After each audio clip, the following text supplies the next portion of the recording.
Hello दोस्तों, नमस्कार। आप सब कैसे हैं? आशा करते हैं आप सब ठीक होंगे और अंतिम समय में अपना तैयारी बहुत ही अच्छे से कर रहे होंगे।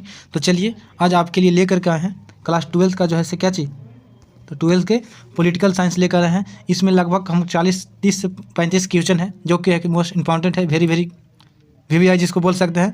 इतना अगर कर रहे हैं, इसमें लगभग 30 प्लस कर रहे हैं क्वेश्चन, तो आप कन्फर्म मानिए आपकी तैयारी बहुत अच्छी है। कुछ और मेहनत करने की ज़रूरत है। तो चलिए फिर स्टार्ट करते हैं। अगर चैनल पर पहली बार आए तो चैनल को सब्सक्राइब कीजिए, लाइक कीजिए, साथ ही साथ शेयर करना ना भूलिए ताकि अगलों को फ़ायदा हो सके, है ना। और जो भी क्वेश्चन जो ला रहे हैं इससे बाहर आपको एग्जाम में नहीं पूछा जाएगा, ये मेरा गारंटी है। तो चलिए फिर मिलते हैं। अगला क्वेश्चन है कि ताशकंद समझौता कब हुआ था? तो कब हुआ था? 1964 में, 1965 में, 1966 में, 1967 में। तो ताशकंद जो समझौता हुआ था बाबू, वह ताशकंद नामक जगह पर हुआ था और 1966 में हुआ था। ठीक है, जवाहरलाल नेहरू भारत के जो थे वही ताशकंद समझौता पर हस्ताक्षर किए थे। ठीक है, उसके बाद है 2 नंबर क्वेश्चन है कि ताशकंद समझौता किन 2 देशों के बीच हुआ था? तो किसके किसके बीच हुआ था? भारत चीन के बीच हुआ था, भारत पाकिस्तान के बीच, भारत पाकिस्तान अफगानिस्तान के बीच, और भारत और कुछ और होगा। तो देखिए ताशकंद जो समझौता हुआ था वो भारत और क्या चीज़, पाकिस्तान के बीच हुआ था। ऑप्शन नंबर बी हो जाएगा, भारत और पाकिस्तान के बीच।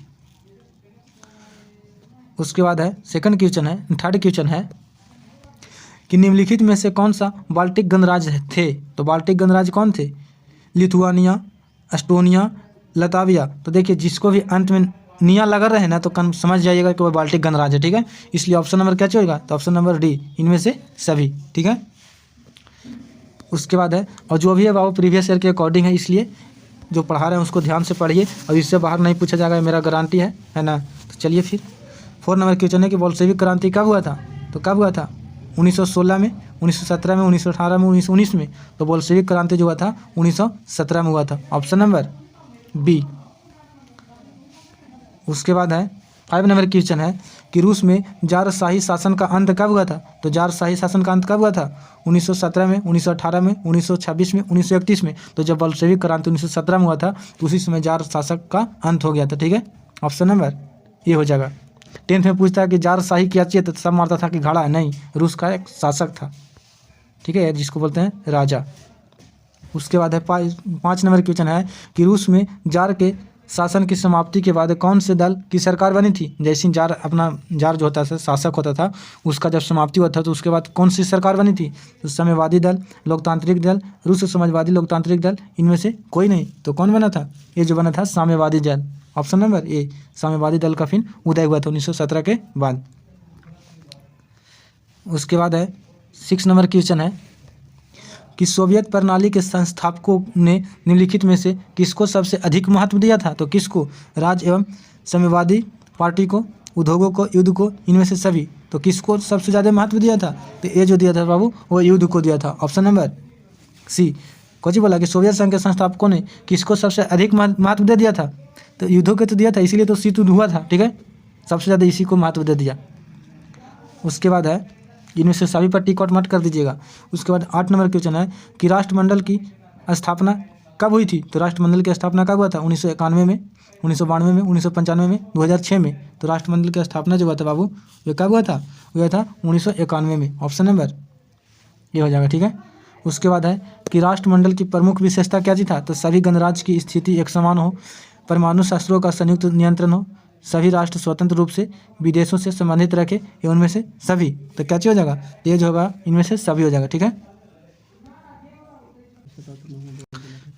उसके बाद है 10 नंबर क्वेश्चन है कि सोवियत संघ के सुरक्षा का सुधारों का शुरुआत कब से हुआ था? सोवियत संघ के सुधार जो हुआ था कब से? मिखाइल गोर्बाचोव से, येल्त्सिन से, ब्रेजनेव से, या खुर्चेव से। तो किससे हुआ था सुधार, मतलब कि किससे हुआ था? तो ये जो हुआ था बाबू आपका मिखाइल गोर्बाचेव। 1985 में बने थे मिखाइल गोर्बाचेव वहाँ के प्रधानमंत्री, उसी के समय से वहाँ पे सुधार होने को मिला। अब ये 1991 में आते आते वहाँ पे सोवियत संघ का विखंडन हो गया था। ठीक है, और सबसे पहले पूछता है कि सोवियत संघ के टूटने वाला सबसे पहला देश था तो यूगोस्लाविया। ठीक है, उसके बाद 11 नंबर है कि गुट निरपेक्ष आंदोलन के स्थापना के समय इसके सदस्य की संख्या कितना था? तो गुट निरपेक्ष में टोटल कितनी संख्या थे? तो उस समय लगभग संख्या जो थे बाबू आपका 25 थे। ऑप्शन नंबर सी हो जाएगा। ठीक है,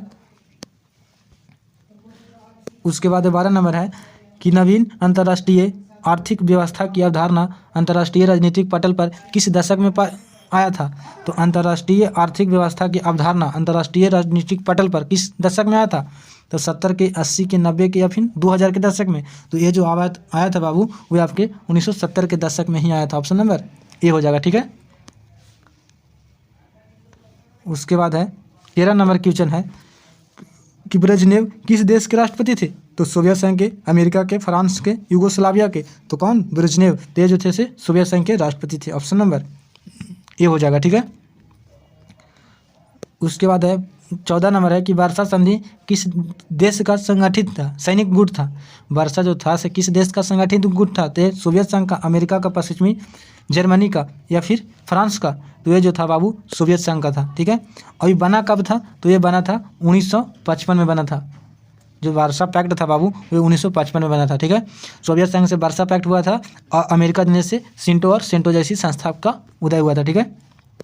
उसके बाद है क्यूबा मिसाइल संकट किस वर्ष उत्पन्न हुई थी? यानी क्यूबा मिसाइल संकट जो है किस वर्ष हुआ था? 1960 में, 61 में, 62 में या फिर 63 में। तो क्यूबा मिसाइल जो संकट था बाबू ये सबसे बेहतरीन आंसर है 1962, ठीक है। 1962 में हुआ था, कहीं कहीं 61 देता है लेकिन नहीं मारिएगा वैसा बोल के। 1962 ही इसका राइट आंसर है, ठीक है। Option number C. उसके बाद है कि सोवियत संकट का विघटन कब हुआ था? तो सोवियत संघ का विघटन जो हुआ था अभी जस्ट पीछे बताया सा कब? 1990 में, 91 में, 92 में और फिर 2006 में। तो ये जो हुआ था बाबू 1991 में विखंडन हो गया था। वहाँ के सोवियत संघ के जो है विखंडन हो गया था, यानी कि विभाजन हो गया था, ठीक है।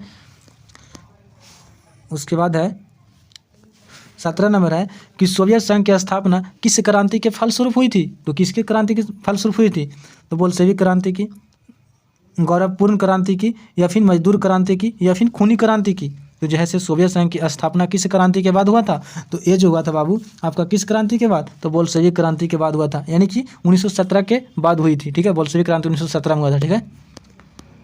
उसके बाद है 18 नंबर क्वेश्चन है कि सोवियत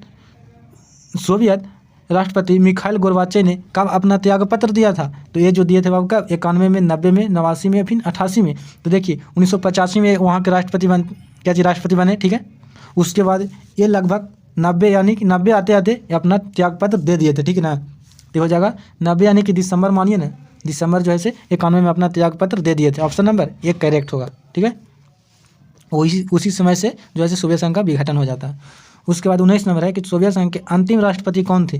तो जब बोल ही रहे हैं अभी जस्ट बताएं कि मिखाइल गोर्बाचेव के बाद सोवियत संघ का विघटन हो गया, तो जो अंतिम क्या हो जाएंगे? तो मिखाइल गोर्बाचेव ही हो जाएंगे। Option number B. इन्हीं के समय में सोवियत संघ का बहुत अच्छे से विकास हुआ, बहुत सुचारू ढंग से चला, ठीक है। उसके बाद है मिखाइल गोर्बाचेव कब सोवियत संघ के राष्ट्रपति बने थे? तो कब बने थे? अभी जस्ट पीछे बताएंगे 1985 में, 1990 में, 1991 में, 1994 में। तो कब बने थे? 1985 में। ऑप्शन नंबर ए हो जाएगा, ठीक है। उसके बाद है कि बर्लिन की दीवार का निर्माण कब हुआ था? तो बर्लिन का दीवार कब बना था? 1961 में, 1965 में, 1970 में, 1975 में। तो बर्लिन का जो दीवार का कब हुआ था? तो ये हुआ था 1961 में। ऑप्शन नंबर 1961 में दीवार बना था, ठीक है। और 1962 में जो क्यूबा मिसाइल संकट भी हो गया था, ठीक है। उसके बाद है कि बर्लिन की दीवार प्रतीक है। बर्लिन का दीवार क्या चीज़ का प्रतीक है? तो शांति का, विकास का, उग्रता का या सहयोग का। तो बर्लिन का दीवार जो है ऑलरेडी बनाया गया था, जो जिससे शीत युद्ध का निर्माण हो गया, मतलब चालू हो गया। तो शांति का है नहीं, ये तो पहला गलत हो गया। विकास, कहाँ विकास हो जाएगा भाई? जब युद्ध होगा तो विकास होना संभव है नहीं, ये भी गलत हो गया। उसके बाद है सहयोग का।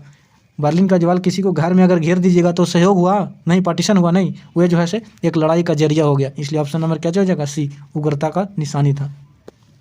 उसके बाद है कल ही बता रहे थे वाला कि जैसे बर्लिन की दीवार की लंबाई कितनी थी? तो 100 मीटर थी, 150 मीटर थी, 150 किलोमीटर या फिर 200 किलोमीटर या फिर 110 किलोमीटर। तो बर्लिन की दीवार की लगभग लंबाई थी 150 किलोमीटर। ऑप्शन नंबर बी हो जाएगा, ठीक है। 150 किलोमीटर। पूछता है कि कब बनाया गया था? तो बर्लिन की दीवार 1961 में बना था। और इसका गिराया कब गया था? तो 1989 में इसको गिरा दिया गया था, ठीक है। ये भी बात याद रखिएगा। उसके बाद है पेरेस्ट्राइका या ग्लासनोस्त के सिद्धांत किस महत्वपूर्ण नीतियाँ थी, यानी किस देश की महत्वपूर्ण नीतियाँ थी? तो ये जैसे किसका? जर्मनी का, जापान का, सोवियत संघ का या फिर ब्रिटेन का। तो पेरेस्ट्राइका और ग्लासनोस्त जो था, दो सिद्धांत थे, तो ये सोवियत संघ के सिद्धांत थे। Option number C. और किसने दिया था? तो मिखाइल गोर्बाचेव ने ही दिया था, ठीक है। देखिए 25 नंबर क्वेश्चन है कि पेरेस्ट्राइका और ग्लासनोस्त नामक सिद्धांत किस सिद्धांत का प्रतिपादक कौन था? अभी जस्ट पीछे बता रहे थे, कौन? लेनिन था, ब्रेजनेव था, मिखाइल गोर्बाचेव या फिर मोलोतोव था। तो देखिए अभी जस्ट पीछे बताए थे कौन था? Mikhail Gorbachev. Option number C हो जाएगा। ठीक है, ध्यान से देखिए, है ना। और जो भी है ये सब पूछा हुआ क्वेश्चन है, इससे अगर ध्यान से सुन लेते हैं, देख लेते हैं, 10 बार एक ही वीडियो को देख लेते हैं, सुन लेते हैं, तो इससे बार तो पूछेगा नहीं, आराम से आपका एग्जाम बहुत अच्छे से निकल जाएगा। ठीक है, उसके बाद है पेरेस्ट्राइका नामक पुस्तक की रचना किसने किया था? अरे भैया एक ही क्वेश्चन के कितने बार पूछेगो? ये जो है मिखाइल गोर्बाचेव हो गया, ऑप्शन नंबर ए। उसके बाद है केजीबी क्या थी? केजीबी से क्या चीज था? तो केजीबी एक क्या था? तो ये जो है एक साम्यवादी गुप्तचर था, बाल्टिक गणराज्य का गुप्तचर था, सोवियत संघ का सैन्य संगठन था, या फिर सोवियत संघ का अस्थायी जनजाति था। तो ये जो है साम्यवादी का गुप्तचर था। ऑप्शन नंबर ए हो जाएगा। ठीक है, उसके बाद 28 नंबर क्वेश्चन है, राष्ट्रमंडल की स्थापना में मुख्य भूमिका किसने निभाया था? तो राष्ट्रमंडल की जो स्थापना हुआ था बाबू, उसमें जो है मुख्य भूमिका किसका था? तो ये जो है किसका? एत सिंह का था। ऑप्शन नंबर ए हो जाएगा, एत सिंह। उसके बाद है 29 नंबर क्वेश्चन है कि विश्व राजनीतिक में दूसरा दुनिया यानी कि सेकंड वर्ल्ड किसे कहा जाता है? किस सेकंड वर्ल्ड के अंतर्गत कौन सा देश आता है? तो पहला तो अमेरिका हो गया, और दूसरा जो है कौन हो जाएगा? तो सोवियत संघ के देश हो जाएंगे। ऑप्शन नंबर सी हो जाएगा, सोवियत संघ। सोवियत संघ ना होगा जी, एकदम ऑटोमेटिक सोवियत संघ होगा, कहा कि पहला तो अमेरिका था, दूसरा सोवियत संघ निकल के आ रहा था। उसके बाद है कि शॉक थेरेपी क्या है? तो शॉक थेरेपी क्या चीज़ था? आर्थिक व्यवस्था का एक विशेष मॉडल था। सोवियत संघ के सदस्यों को देश का सैनिक था। पूर्व सोवियत संघ के सदस्य देशों का आणविक मॉडल था, उपरोक्त में से सभी। तो शॉक थेरेपी जो था बाबू वो एक चीज था। तो इनमें से सभी वाला आपका जो है आदत नहीं छूटेगा, इनमें से सभी नहीं होगा, ये हो जाएगा ऑप्शन नंबर ए। आर्थिक व्यवस्था का एक विशेष मॉडल थी। ठीक है, उसके बाद है 31 नंबर है कि शॉक थेरेपी की शुरुआत कब से हुआ था? यानी शॉक थेरेपी जो हुआ था कब से हुआ था? 90 से, 91 से, 92 से, या फिर 1944 से। तो शॉक थेरेपी का जो शुरुआत हुआ था बाबू वह 90 के दशक से हुआ था। Option number A. उसके बाद है देखिए इस वीडियो में इतना ही, ये लास्ट क्वेश्चन था। तो इस वीडियो में इतना ही, फिर मिलते हैं नेक्स्ट वीडियो में। तब तक जय हिंद,